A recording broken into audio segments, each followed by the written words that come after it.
The Washington Senators were a charter member of the American League beginning in 1901, and baseball survived in D.C. through 1971 through two different franchises. First in war, first in peace, last in the American League was the cry heard for decades from the team's many detractors. For the Washington Senators slash Nationals were mostly, to put it honestly, a really bad team for most of those years. Still, the most painful of times for Washington baseball fans were the 33 years after baseball left in 1971. We had no team. Getting a new team was not easy. The rest of the country didn't have a high opinion of our area, thinking that DC was a bad sports town and that there was too much crime in the city. We did have powerful people who tried to get baseball to come back, people like the owner of the giant food stores, Mr. Joseph Danzansky, and the owner of the Redskins, billionaire Jack Kent Cooke. Perhaps the most interesting story, however, that has not been told is of the grassroots efforts that took place from common rank and file Washington sports fans who did make an impact, who did refuse to go unnoticed. They were definitely noticed, and there's no better person to tell this story than our next guest, Mr. Pat Malone. Pat, welcome, and you were the catalyst, in my opinion, of all these grassroots efforts, and it started when you founded one day this Washington Senators fan club. Tell us about that.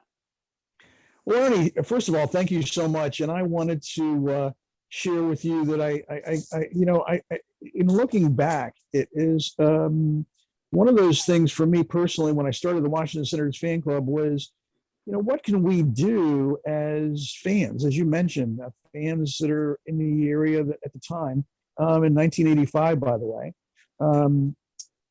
to try to be a catalyst to try to get the movement going. And so in 1984, in the late fall of 1984, I came home from the Pentagon. I was in the Air Force. And I came home from the Pentagon one afternoon and turned on CNN, and they had a special about expansion for Major League Baseball. And they had different reports from different cities. And this clip was probably maybe 2 minutes long. And so they would show certain clips from different cities and things like that. And so they had a list of cities at the time, Miami, Denver, and there was probably Buffalo, I think might have been in there. But one city that was missing was Washington. And when the clip was over, I had looked at the TV. I turned the TV off, and I guess I had a sense of disgust that Washington was not mentioned as a potential expansion city. And of course, at the time, Ernie, the Baltimore Orioles controlled this market. And so Major League Baseball really didn't have a strong inclination to bring baseball back to DC because Baltimore geographically is 40 miles from Washington, or 45 miles as a crow flies. So I got on the telephone and I called up the Washington Post. And they used to have a section in the classified page called Happy Days. And Happy Days in the Washington Post at the time was you could leave a nice message, a nice positive message for somebody. And it was always the very first thing that was mentioned in the classified section of the Washington Post. So I called up the Post and I said, I want to place an ad. The woman on the phone said, yes, sir. What would you like to put in your ad? And I said, I want to have it in the Happy Days column of the classified section. And she said, okay, go for it. I'm ready to write. And I said, baseball fans, call, and I gave my number to bring baseball back to DC. It was very simplistic. And so when I put my name and number in the Post, I didn't expect to have a great following. I'm like, I'm putting something in the Happy Days section of the classified section of the Post. And Ernie, my phone literally within hours after that page got printed, or actually got the ad got printed, I should say, and my phone blew up. And it was the most welcome sign that I had actually, kind of nudged people into thinking, yeah, I want to get in on this. Let's try to bring baseball back to DC. And at that time, when I had placed the ad in 1984, late 1984, it had been 13 years. And so, I think a lot of people were resigned, at least a lot of people that I had talked to were resigned that they had had enough of driving to Baltimore, of going to see the Orioles, and they felt like we should be in the fray, so to speak, for expansion. So that's really what motivated me was a clip on CNN that didn't have Washington as a potential expansion city. And looking back now, I can understand why, because as I mentioned before, the Orioles controlled this market, and that's the way it was. And that's what if we wanted to see baseball, it was to drive to Baltimore to Memorial Stadium, and that's what we had to do to catch a game. So starting out, it was just a bunch of regular guys who wanted baseball back in Washington because they loved it as they were growing up, and they loved the old Senators. Right. But as I remember, and I was a part of that group, there were no millionaires or billionaires in there. I remember one time you and I tried to get a audience with a senator on Capitol Hill, and that was they would welcome us in the office, but see in the center, no, there were more important people than us on the agenda that day. So we had to do a whole lot of things that would be considered out of the box in order to be heard, in order to get our message out there, in order to get the rest of the country and the rest of the baseball world to take Washington, D.C. seriously. Could I go down a list of some things, and maybe you tell us what happened? When Sure. like the baseball winter meetings every December, the owners get together in a certain big luxury hotel somewhere in the country, and the Washington Senators fan club was represented at several of those winter meetings, weren't they? Yeah, Ernie, that was one thing I wanted to share with all our listeners, that when baseball in itself, at the time, if you wanted to go and make any influence, I always felt you had to go to the baseball winter meetings. And that's where there was the conflagration of owners would get together. And, you had all that brain trust. I mean, and so I felt it was important, if you wanted to make an impact, if you wanted to go talk to somebody, if you wanted to go and try to change minds, you collectively tried to do that at one place where they would meet every year, and that was at the baseball winter meetings. And I believe our first time that we went was in 1985 in San Diego, and that was really kind of what got it started for me, was because I felt that when there was an opportunity to catch a guy who might be going between meetings, a guy meaning an owner, and maybe try to set up a meeting. It's one of those things where, I look back now, and I think that's where the whole effort of trying to change minds, started, really, was for folks as myself and yourself and other people who, represented the Washington fan base, had an opportunity to talk to these owners at the winter meetings. And I think that's where the little snowball started to roll down the big hill. And I suffice to say, I really would look back and think that if we did not do that, it might not have set the table for Major League Baseball to move the Expos to Washington. It's just a guess on my part, and that's not to be egotistical, but a lot of the things, as you mentioned, were untold stories of the things that we did to try to prod Major League Baseball, and that's one of the things that I believe was the start, the catalyst that really got the conversation going. Because the other thing is that there were reporters from different cities all around the country, from the major league, cities, and they would there report on baseball. And then here's some guys from Washington, D.C. trying to, get the word out that hey, we want to see baseball back in the nation's capital. So, yeah, I think that's really, for us, was the seed that was planted, and we grew from there, going to different baseball winter meetings over the. Yeah, I would have to think that after many of those winter meetings that we attended, that some of the memories people have of those winter meetings would have to be us. I mean, who flew an airplane around the Town and Country Hotel in San Diego with a banner behind it that read "Baseball in D.C., Money in the Bank"? Well, it was you, Pat Malone, who did that. And what about the All-Star game a couple years later? We did the same thing there where Washington is out there in front. We may not be allowed back in the smoke-filled rooms running the big deals of the day and all that, but we did come up with out-of-the-box ideas to stay in the conversation. Well, yeah, one of the things, Ernie, I tell you what, I think which was important at the time was, first of all, we were not, millionaires and billionaires that were out there trying to get the word out. It was John and Jane Q. Public from the Washington, D.C. area. So, yeah, I certainly will say this. It was one of those things where, what can we do that was out of the box, that was something that was unique, something that we could do to gain attention. And one of the things that I think that was, I don't know where I got it from, but, was to use ad airplanes, in other words, airplanes that would tug a sign. And I'm laughing now because I remember how much money I spent on those airplanes, and so, but it was one of those things where, when you get a sign and you have an airplane pulling a sign that says "Bring baseball back to DC" or "Baseball in DC is money in the bank." That was one of them. And major league owners see that. Yeah, that's pretty huge. And that money in the bank slogan, actually, it was us as our group working together with the DC Baseball Commission, and we had a lot of corporate sponsors. Goodness, I can't remember. It was whatever Bank of America is now. Were they called Nations Bank or something like that back in the day? But the Money in the Bank campaign, can you tell us about that? Because I know we spent a lot of time calling people and getting them involved in this campaign.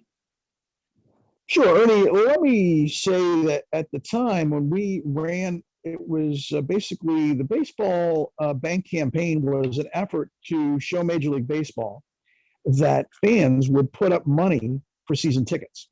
So the baseball bank campaign was pretty easy because banks certainly love to have money that invested in their particular institution, and so there must have been 20 plus different banks in the entire DC area, if I can remember correctly.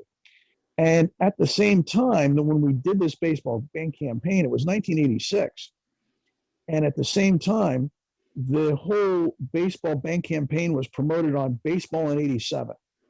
So there was a message that the DC Baseball Commission wanted to convey to fans here in the area that we were going to propose that Major League Baseball would make an announcement in 1987 in regards to Washington, D.C. A favorable response is what we all hoped for. Now, I can't remember the amount of money that was deposited into these different banks, but it was very sizable. It was incredible, the amount of money. And I would say that Major League Baseball took notice because the amount of money that was invested into different savings accounts that was designated for season tickets, so to speak, was more than probably over half the major league clubs at the time. So that raised the spotlight on Washington and really showed us that, it showed Major League Baseball, I should say, that Washington was certainly an area that was striving to have its own baseball team. So yeah, that baseball bank campaign, it was something where I think the fans just jumped on it. It was in, like I said, 1986. Yeah. There was a chain of restaurants at the time was very popular called Roy Rogers, and people could go to Roy Rogers at the drive-thru, and they'd order, whatever they'd order for picking up their meal at the drive-thru, and whoever was at the drive-thru would hand them a Baseball in '87 button. And so that whole Baseball in '87 campaign was all a part of that whole project of the baseball bank effort. I do remember members of the fan club and folks at RFK Stadium allowing us to take that Baseball in '87 banner around the stadium during the game, during Redskins games, or during the Cracker Jack Old Timers games. Again, we made some friends along the way that it turned Washington sporting events into kind of pep rallies for baseball in a way. We were very fortunate. Yeah, Ernie, I will tell you that the DC Baseball Commission had made up a banner. I think I might have, I don't know, I guess I might have suggested it, but and certainly Jim Dalrymple, who was the general manager at RFK, he was on the same page. I said, we need to have a banner that would show that, we want to promote the effort to bring baseball back to Washington. So the banner originally said the banner was a navy blue banner with white letters, and it said "Baseball in DC" with an exclamation point. And so when the effort to bring baseball back to Washington kind of went south, so to speak, with that, we weren't successful with our effort in baseball in '87. I actually took the banner and it did. I'm sorry, yeah, Ernie. Now, are you still there? Yeah, still here. Yeah, let's cue this up again and ask that same question again, because my mind, I got things flipped around. So ask that same question again, and then we'll start over. Okay. Pat, I know that we made a lot of friends while we were doing all of these events, raising awareness and getting money in the Money in the Bank campaign. And especially it seemed whenever there was a Washington sporting event, such as a Redskins game or an Old Timers game, we were allowed to be there. We were allowed to carry the banner high, and we were allowed to get people excited and join us. And we had a lot of cooperation along the way. Sure. Ernie, I wanted to tell you that what the DC Baseball Commission, who Frank Smith Jr. was the chairman of the DC Baseball Commission, and a lot of great people who were involved at the time. And so they had made up a banner that we were allowed to use, which you had mentioned. And the banner said "Baseball in '87" with an exclamation point. And that was a part of that whole effort in 1986 to promote baseball in '87, or at least to prod.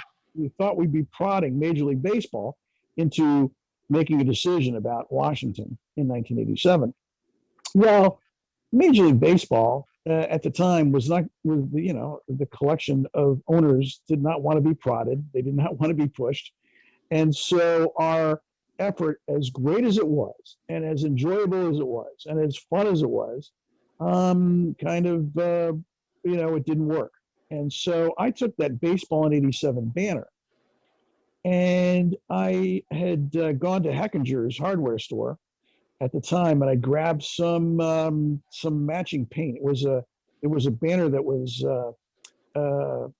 20 feet long, and it was 4 feet tall, and I got some matching navy blue paint, and I painted out the DC of the '87, and I put DC in there, so it said "Baseball in DC," and so that's where the banner continued to live on, because it wasn't latched on to a year, and as you had mentioned, the powers to be at RFK, meaning Jim Dalrymple, certainly he allowed us at every sporting event that we could go to that had any kind of national exposure, being on whatever television network, to give us an opportunity so that we could, have the banner, on television. And I remember one other thing that we did. I was at the time doing the night show on DC 101 radio. And one of my competitors was a mutual friend of ours named Phil Wood, who was on WTOP. And at the time, WTOP, Phil was doing a sports call-in show. This was the mid '80s. And I found out somehow, because I was on against him, that Phil was playing old WTOP Senators games on the air. I thought, oh my gosh, here I am on the radio, and I want to listen to his station. because there was Dan Daniels and John McLean and Warner Wolf, and it was a fantastic thing for an old Senators fan to hear these voices and hear Frank Howard hitting home runs again, just like I did in 1966. And that inspired me to go, because I worked again for WWDC. We took over the games in 1969, and I found the tape of the very last Senators game, September 30th, 1971, that you alluded to earlier. And I remember the night we played it for the first time on WWDC, and we had members of the fan club there in the studio with me taking phone calls from people and getting pledges for the Money in the Bank campaign. Yeah, Ernie, I remember that very vividly. It's one of those things where I can tell you, what I think that all of us, when we look back at what was shared, the energy, the positive energy that we all, because I think a lot of people felt like this is, if we can be a positive influence to try to bring baseball back to DC, let's do it.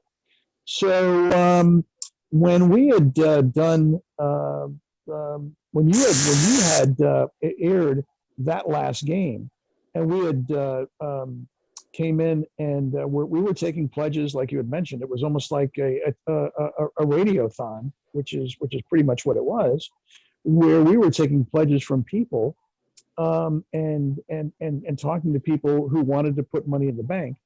That was a part of the whole motivation, I think, that really got a lot of people excited, because we were keeping the flame alive.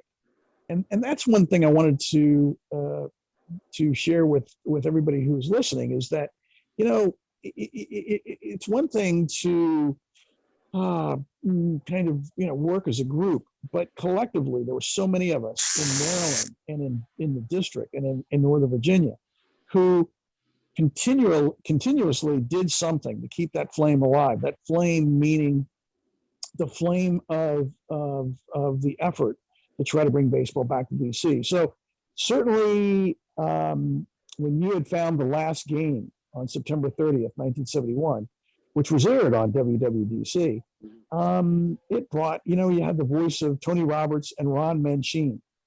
And, it brought back a lot of memories of just that whole day and that whole evening. And I think that, people, when you listen to that game, and that is the final game of Major League Baseball in Washington, D.C. at the time, it really hit home, because for me personally, because it was one of those things where, everything that I had listened to, with all the emotion from Ron Manchin talking about, his opinions about, of course, he was against the Senators leaving, and Tony Roberts chiming in, the phone call ringing in the background, which, Ron Manchin had alluded to the fact that it was probably Bob Short, the owner of the Senators, calling to, raise some flack about, their negative comments. Yes. I mean, that brings back a lot of memories. And by the way, I think everybody was on the same page with both Ron and Tony with that broadcast at the time, and certainly every time we listened to it. Well, I'm still inspired today, even though we didn't get baseball back as quickly as we were hoping to. Just the effort that we all made, not being millionaires and billionaires. And I just feel there's a lot of hope and a lot of possibilities that we all can grab onto if we work together and are passionate about it. Passion can take you a long way, and you can accomplish great things with it, unbelievable things. Well, absolutely. And let me say this, certainly, in 2021, we can look at different things we can be passionate about. I can tell you that if somebody is moving into a community, Van Meter community, for instance, whether it's a mom or dad, they might have played soccer, they might have played Little League baseball, and so they might want to get involved with their local Little League or soccer or football. And that's the thing that really binds us as communities and as people together. And I think that if anything I can share with anybody who's listening is to really look at, what we can do to be a positive influence in our community, because I think that we all have different interests. Obviously, there's different things that across a big spectrum of what we can get involved with. But youth sports is one of the things that is the embryonic stage of really, binding a community together. Like I mentioned, Little League, soccer, football, it could be swimming, it could be any various subjects. So, when you're in a Van Meter community, it's one of those things where those youth sports are out there, and they are what really binds us together. I was a president of Little League for 3 years myself, and I enjoyed being the president of a Little League. Probably it was one of the best times I ever had in my life. My son was playing baseball, and it was just a lot of fun. I used to go to every year. I would start off in Alexandria on our opening day for our Little League, and then I would be at the Little League World Series in Williamsport on the field every year that I was for the 3 years I was president. So what a unique opportunity I had, and I think that for somebody who's listening and you're looking at maybe getting involved in wherever you are, I think that's one of those things where I think everybody uses Google and look for local youth sports, and that's one of the things where somebody can jump in and and be a part of that community, which certainly will network you. Your kids will love it, and I think it's one of those things where your positive influence can go a long way. I can tell you, Ernie, that I started out as an assistant coach in what was then called Bucknell Little League, just south of Old Town Alexandria, and it evolved into me becoming the president of the league many years later. I'm not And surprised. well, thank you. So that's really what I was going to say is that if a mom or a dad is listening, and they're an assistant coach, and they want to make changes and they want to make positive changes, you have to make positive changes as a group. And so for me, when we started the Washington Senators fan club, and when I got involved with Bucknell Little League, and we changed the name to Alexander Potomac Little League. It's one of those things where you do things as a group and you get together and you want to change things. You influence people in the positive way. So, I can tell you, Ernie, I really have enjoyed our friendship that we've had, and the friendships that we have collectively made together just for the effort to bring baseball back to DC, which I think is really what binds us as human beings, is friendship and the commonality that we have of interests of being positive and what we can do. And so, that's the biggest thing for me, the biggest enjoyment I ever got out of what we did over the years to try to bring baseball back to Washington was networking and the friendships. And, those were times that, I look back at everything we did, from going to the baseball winter meetings, to having radiothons, to doing events at RFK Stadium. There's a whole list of things that we did collectively. It was all done, as a positive influence to try to bring baseball back to DC. And certainly, like I said, transcending now into 2021, there's a major league team called the Washington Nationals, which, we're all now rallying behind. Certainly, I think that the Lerner family has been a great addition to Major League Baseball when they bought the team from Major League Baseball. It's what a valuable asset that the Lerners have been to Major League Baseball. And I mean that very sincerely. I mean, this is one thing that you have to have with any effort of any ownership within any league, good owners. And we are very lucky in the Washington, D.C. area to have Mark Lerner and Ted Lerner and the Lerner family to be involved as owners and also to be members of the community that they're in. So they were collectively. So yeah, it's one of those things where I think we're all looking forward to Major League Baseball for 2021. I know I am, and certainly the Nationals, and we'll out there. We'll be cheering them on. Either listening on the radio or watching them on whatever device that we can watch them on nowadays. That's amazing, isn't it? It is amazing. Or if we're lucky enough to get inside Nats Park and catch a game. All right. Well, Pat, I know I'll be seeing you at Nats Park this year. Absolutely, Ernie. I'm looking forward Yeah. to catching up and yeah, it's going to be a lot of fun. I look forward to it.